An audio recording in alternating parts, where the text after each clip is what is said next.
Here are the major lessons that I have learned as a 37-year-old single, child-free, ex-Jehovah's Witness woman, okay, that inform the work that I do today around invisible contracts. Because actually, religion was the biggest system of power that I had to extract myself from and disentangle from in order to live the life that I'm living today. And a lot of the content, of course, out there around that religion, understandably, is generally focused on harm, focused on poor experiences. And I've talked about my experiences in religion before, but one of the things I wanted to do is talk to you about actually some of the gifts, all right, that I have been able to take with me and that inform the work that I do today, and also inform parts, obviously, of who I am, because I left that religion, I was maybe 32, 31, 32. So that's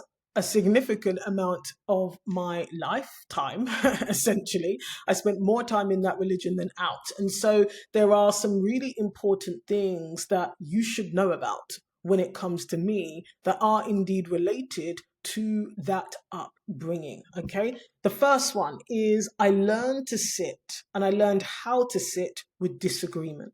This is something that is sorely lacking in general in society, and particularly on the World Wide Web. Okay. Most people never develop the skill of being able to be in disagreement, have different perspectives, but more importantly, to listen and learn within that disagreement. So I spent my life going out on the door-to-door ministry, as it's called, speaking to absolute strangers in random places. It could be a bus stop, a doctor surgery waiting room, the supermarket, a park, random places. And you're having quite serious conversations in the sense that you're asking people, what do you think happens when you die, for example? Do you believe there's a God?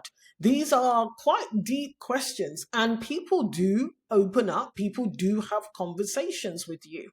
And so people disagree with you often and daily, okay? And people challenge your beliefs. People will tell you how they feel very openly. So I grew up in an environment where that was the norm. In fact, when it comes to rejection, for example, I have a higher threshold probably than most people, because consistently you are being rejected, as it were, whether it's when you knock on someone's door, you approach them, somewhere, or, look, I grew up obviously going to school. I was the only Jehovah's Witness sometimes in my school. Teachers would question me, challenge me and my beliefs. I learned how to have a conversation, sometimes quite a tense one, with an adult who was really taking a liberty, to be honest. But I knew how to think. I knew how to read. My reading age has always been far beyond my age, of course, when you're a child, of course, right? When they're testing your reading. My comprehension skills were far advanced, far more advanced than my literal age, because I was tested daily, tested weekly on how to have conversations. All right. This is really important. And a lot of people are not able to sit with disagreement, sit with a difference of opinion. It sharpens you. It sharpens you. One of the things that I do regularly throughout the week, actually, and it's usually on a Monday morning, I definitely do this. I listen to podcasts and YouTube videos from people whose backgrounds intellectually, education, academic wise, and even their just school of thought that they're coming from are diametrically opposed to mine. I love it though. I'll sit and listen. I'll take notes. I'll think about, oh, what does that mean? Why do they think that? What research are they referring to? I love that. I don't live in an echo chamber, but that skill and the capacity to sit in that tension, the capacity to be disagreed with, was built over years. And so my nervous system and my threshold is a lot higher than most people. And I am not somebody who collapses in disagreement at all. I can sit with that. I don't have to take it personally, even, right? I'm able to listen. That's one of the reasons why I'm very good at pattern recognition.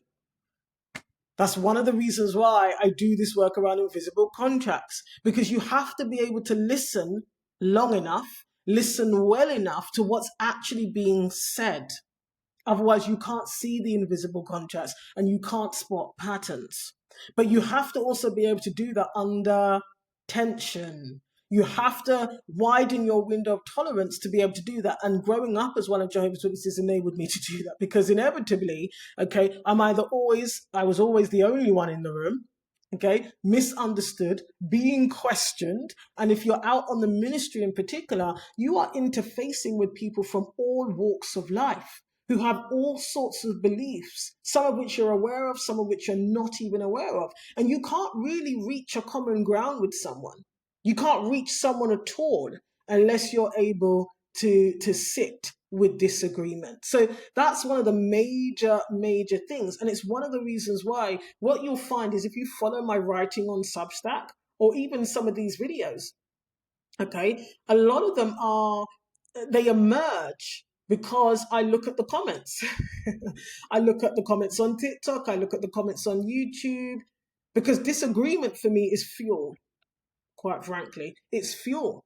It tests my framework around invisible contracts. But equally, I'm able, and I love doing it, I'm able to identify more invisible contracts, because they're often hidden in plain sight in the way people respond, the way people react, especially when people disagree with me. I want to know why. I want to know what it's based on, where it comes from, where's the root? Because is the root an invisible contract? What is it based in? Just this morning, I was listening to a video, where her name is Deborah So, Dr. Deborah So, I believe. She's a neuroscientist. It's Deborah So or Dr. Deborah So, I believe. But she's written a really interesting book called Sextinction. And I don't agree with all of the conclusions that she's made, but the research is fascinating about the way pornography is impacting all people, for example, right? It's fascinating. Now, I don't agree with all the conclusions, but there was a video I was listening to there, and there were a couple of the conclusions that she had reached around how pornography impacts young people and children, okay? How it impacts the choices that people go on to make in terms of their sexuality. Agreed. But it was based in credible, solid research. Now, I don't share the same, as I say, ideas and beliefs, but my goodness, when you immerse yourself in environments where people think different things, when they believe, it sharpens you up. The next thing that has really worked well for me is I learned how belief systems shape behavior. Okay, here's the thing that people often underestimate. Jehovah's Witnesses are one of the best recruiters out there. Okay, when it comes to understanding sales and marketing, if you've been in a religion like that, right now, there are lots of religions out there who, preach on the street, but they don't do it as systematically in hundreds of languages. The publications are translated into hundreds of languages, but the content is more or less the same. The training for preaching and teaching is uniform, right? Okay, it is a sales and marketing process. That is why you'll find there's a lot of Jehovah's Witnesses, ex-Jehovah's Witnesses, they're very good at communication. They're very good at communication, presentation, facilitation, because it is ingrained in your life, your daily practice. Okay, there's actually an internal school called the Theocratic Ministry School. It may have changed name, but you are trained. I was being trained from an infant. I was standing up on a platform in front of 100-odd people giving a presentation that I had to put together. Right? So the thing is that when you grow up in a system, you see how belief shapes behavior. Now, I'll link this back to why I mentioned preaching and teaching and sales and marketing. Is because Jehovah's Witnesses can knock on your door or meet you at work, meet you somewhere else, start a conversation, start a Bible study with you to the extent that you change behavior, you change habits, you change thinking, you start making different decisions, some of which may require you, for example, to end a relationship. make different health choices and medical choices. It may cause distance between you and your friends and family members. You might stop celebrating certain holidays. If you were having sex before marriage, you may stop doing that. So do you see where we're going here?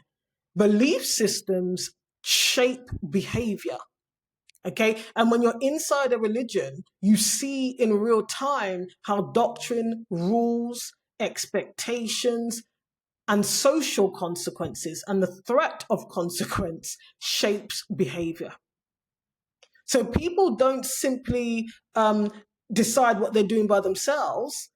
They behave according to systems of belief. And you see that very vividly inside a religion like that. Okay, so long before I had the language for invisible contracts, I was observing them. I was obeying them in a religion. All right. And some of these, so gender roles is a big thing inside religion, that religion as well. Obedience, specifically female obedience and submission, authority, reputation, marriage expectations. That's one of the reasons why I've known since a young kidly buck, I was not getting married. I did not want to get married. I did not want to be somebody's wife. I didn't want to. I didn't like the way marriage was taught. And apparently that's the way God wants it to be. I always knew not for me, right? Even spirituality. There are beliefs around what spirituality is, what mature spirituality is. And so you see people shaping their behavior, changing their behavior, what they wear, how they do their hair. Even if these are not technically scripturally wrong things, scripturally wrong, people will adapt their behavior accordingly, right? And so this experience obviously has directly connected to the invisible contract work that I do now, right? The third thing is I learned public speaking. So, and actually to boil this down, communication, quite frankly. I learned how to communicate effectively because that is critical when you're teaching and when you're preaching. And that obviously then feeds into public speaking. That's why for me, speaking and writing, whether it's on video or in person, these are it's a combination, yes, of natural skill and presence, but also it's trained into me. Okay, giving talks, reading publicly. I was reading publicly as an infant, right? I knew how to read. And also, yeah, I come from a family where reading is the standard. And I'm talking volume bound books, broadsheet newspapers. Before tablets and all of these things were here, I had to stand and read aloud. I had to practice reading aloud. If you've ever had to read some chapters from Leviticus, especially when it's the lineage, the son of, the son of, word perfect, learning to project your voice, how body language and posture impacts projection, impacts presence, impacts the pitch and the modulation of your voice. All of those things were trained into me. And most adults fear public speaking. Okay, I was doing that as a child.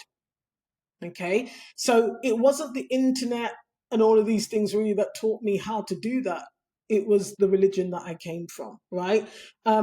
Lesson 4 is I learned to separate conviction from popularity. This is a big one, especially for women.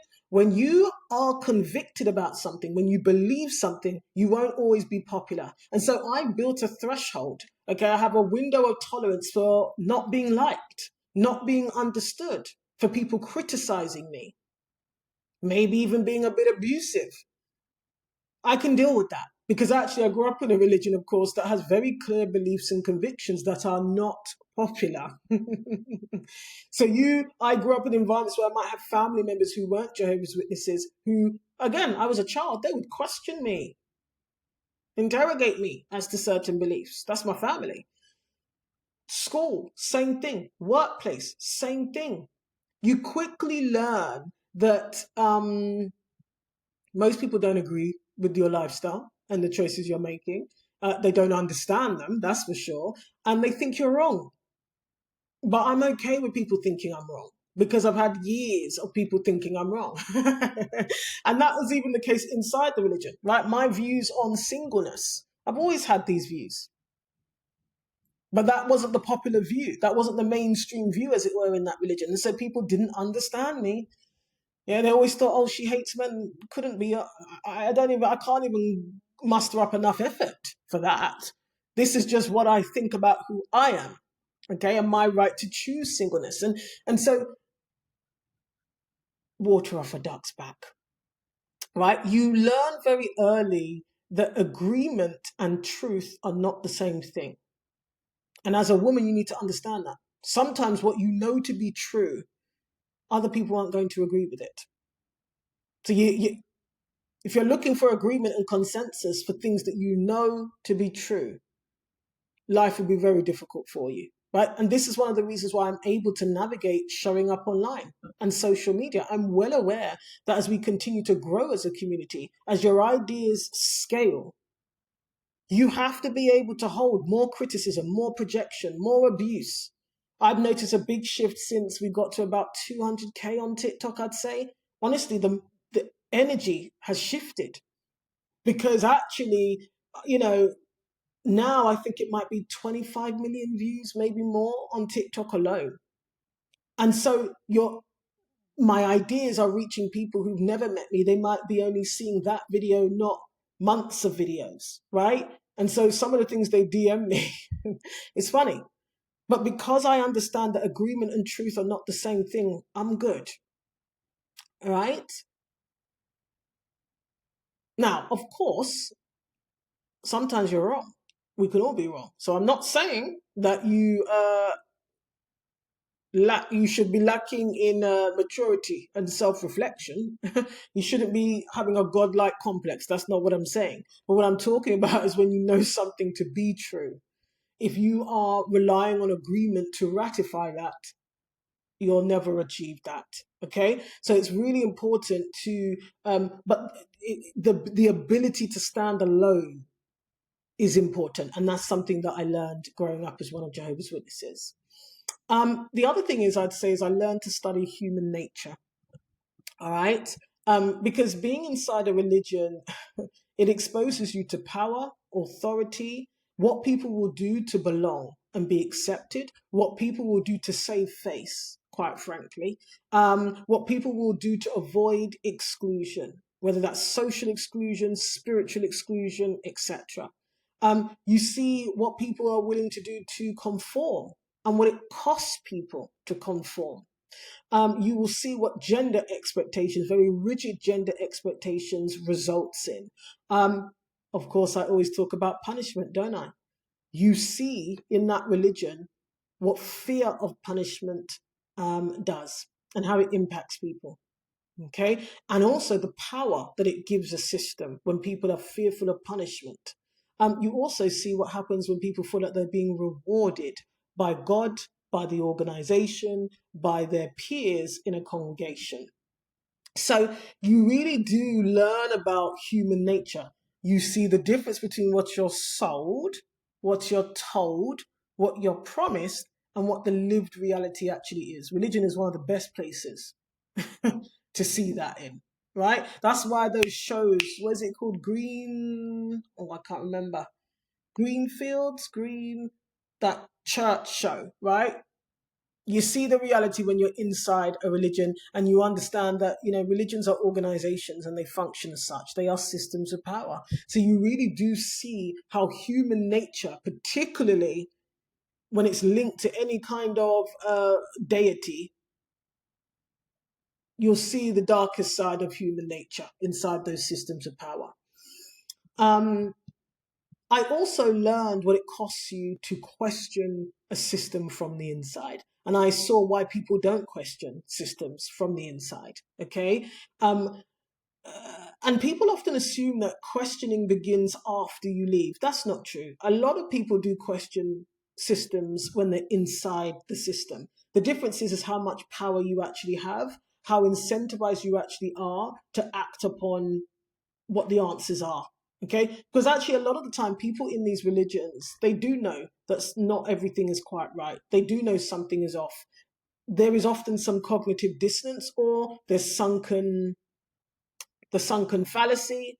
Um, and if your entire family and friendship group is inside a religion, sometimes even if you've been harmed by it, you will remain, you will stay. So I think there is a mistaken belief that people only begin to question when they leave. Actually, a lot of questioning does happen inside, but it is often managed. It's contained, whether it's internally contained or contained by the mechanisms that that religion uses, right? You're often warned not to question the elders, question authority. You're actually told that even if something doesn't make sense to you as a human, you should follow it, because that's what God expects you to do. You have to trust in that male religious authority, that even if they ask you to do something that doesn't make any sense to you, you will show your loyalty to God by following what they've asked you to do. So sometimes, as I say, the questioning does happen inside, but there are multiple factors as to whether or not people follow the full line of questioning to an end result that might mean that they leave. And so what you have to understand is when you see human nature and how it shows up in systems of power, it's really easy then to do the work that I do, which is analyze and identify invisible contracts in the workplace, for example, right? In marriage as a system of power, in family as a system of power, in culture. It's really easy to translate some of those things over. And then the last one is leaving a system doesn't mean that you deny everything you learned inside it. And that's why I thought this could be an interesting video, because most of the time people do expect somebody, who's left a religion like that to only really talk about the harm and their poor experiences. But there are some really important strengths and skills that I acquired, that I've nurtured over years, that came from that upbringing very specifically, very specifically. And so a lot of people feel the pressure to say it was all bad or it was all good. Life is often more nuanced than that. And even with the experiences that I've had, these are the strategic things that I have used in my professional life, but also on a personal level. My sense of consciousness, my humanity, my conscience, a lot of my values that I have now, okay, obviously are rooted in that upbringing and in a certain foundation. So, those are some of the things I've learned as an ex Jehovah's Witness woman.